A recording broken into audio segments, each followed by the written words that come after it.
En 1948, Charles Aznavour avait pour rêve de faire une tournée aux États-Unis avec Édith Piaf. Mais avant de pouvoir réaliser son souhait, le chanteur a passé 3 jours en prison avec sa camarade d'aventure. Le 1er octobre 2018 est une date que les Français n'oublieront jamais. Il s'agit du jour où est mort Charles Aznavour, à l'âge de 94 ans. Une autopsie avait été menée sur le corps du chanteur, afin de déterminer exactement les causes de son décès. L'interprète de la Bohème avait été victime d'une défaillance cardio-respiratoire, causée par un œdème aigu pulmonaire.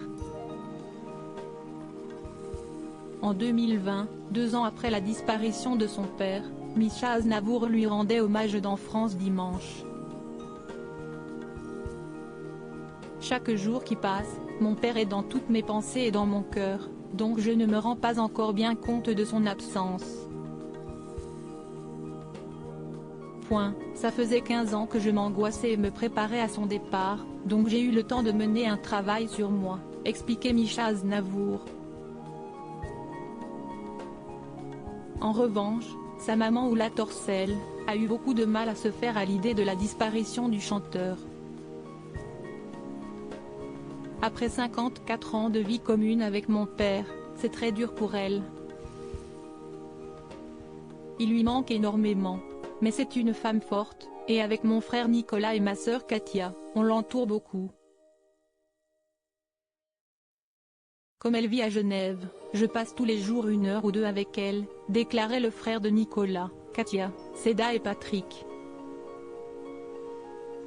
Pas de visa, pas de concert, mais avant d'être en haut de l'affiche, Charles Aznavour a dû se battre pour obtenir le succès qu'il méritait. Heureusement, il a croisé sur sa route des personnes qui ont cru en lui.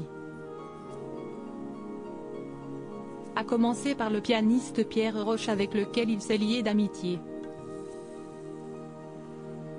Ensemble, ils ont formé le duo Roche et Aznavour.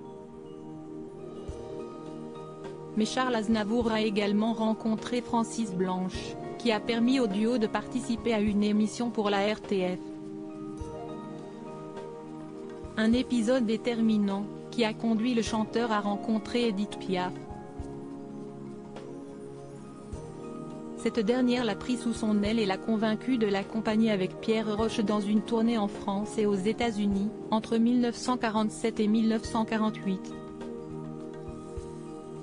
Sauf qu'une fois arrivé à New York en septembre 1948, la petite troupe n'avait pas de visa d'entrée réglementaire.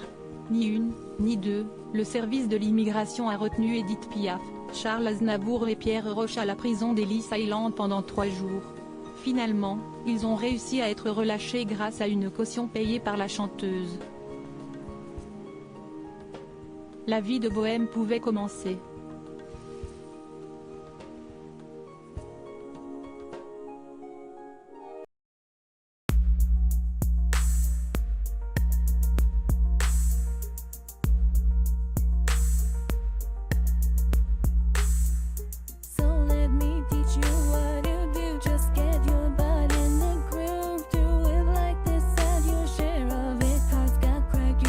Follow your